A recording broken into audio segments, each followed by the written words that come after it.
ചിന്തയും ശ്രദ്ധയും ഖുർആനിലായിരുന്നു. അപ്പൊ ഖുർആൻ കേൾക്കുന്നതിന് ഫലങ്ങൾ ഖുർആൻ കേൾക്കുന്നത് ഈമാൻ വർദ്ധിക്കാൻ കാരണമാവും. തൗബയും ഇസ്തിഗ്ഫാറും വഴി അല്ലാഹുവിനെ തുടങ്ങാൻ പ്രേരിപ്പിക്കും. ഖുർആൻ കേൾക്കൽ നമ്മളൊക്കെ ഫോണിലൊക്കെ എടുത്തിട്ട് യൂട്യൂബിലൊക്കെ കേൾക്കാട്ടോ. മക്കളെ രണ്ടാമത്തെ ഹറാമായ പാട്ടുകളൊന്നും കേൾക്കരുത്. നമ്മൾ ഖുർആൻ ഇങ്ങനെ കേൾക്കാം. എന്ത് രസമറിയോ? തൗബയും ഇസ്തിഗ്ഫാറും വഴി അല്ലാഹുവിനെ മടങ്ങാൻ പ്രേരിപ്പിക്കും. ഭയപ്പാടിന്റെയും പ്രതീക്ഷയുടെ വഴിയിലേക്ക് മനുഷ്യരെ നയിക്കും. അർത്ഥം അറിയില്ലെങ്കിലും അത്രയും നോക്കിയതാണ്. ഓക്കെ, പിന്നെ ഇത് ഈ കാര്യങ്ങളൊക്കെ ഓരോ പോയിന്റ് പഠിച്ചു വെക്കണേ.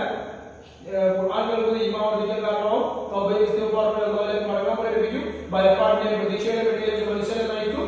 പരലോകശക്തി വർദ്ധിപ്പിക്കും. ഈ 4 പോയിന്റുകൾ പഠിച്ചു വെക്കണം. ഓക്കെ, പിന്നെ ഖുർആൻ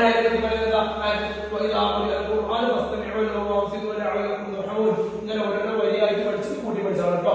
ഓക്കെ, അടുത്തെന്താ? ഖുർആൻ ഓതുമ്പോൾ നിങ്ങൾ അതിനെ സശ്രദ്ധ കേൾക്കുകയും ശാന്തരായിരിക്കുകയും ചെയ്യുക.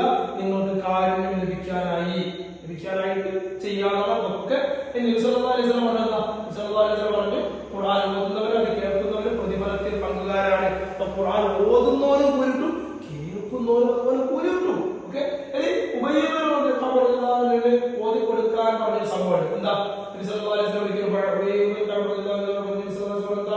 താങ്കൾ ഖുർആൻ ഓതി കേൾപ്പിക്കാൻ അള്ളാഹുവിനോട് കൽപ്പിച്ചിരിക്കുന്നു. അപ്പൊ റസൂലുള്ളാഹിനോട് കൽപ്പിച്ചു ഓതി കൊടുക്കാൻ. അപ്പൊ ഓതി കൊടുക്കൽ പുണ്യമാണ്, ഓതി കൊടുക്കുന്നത് കേൾക്കൽ പുണ്യമാണ് എന്നൊക്കെ നമുക്ക് ഇതിൽ നിന്ന് കിട്ടും ഇൻഷാ അല്ലാഹ്.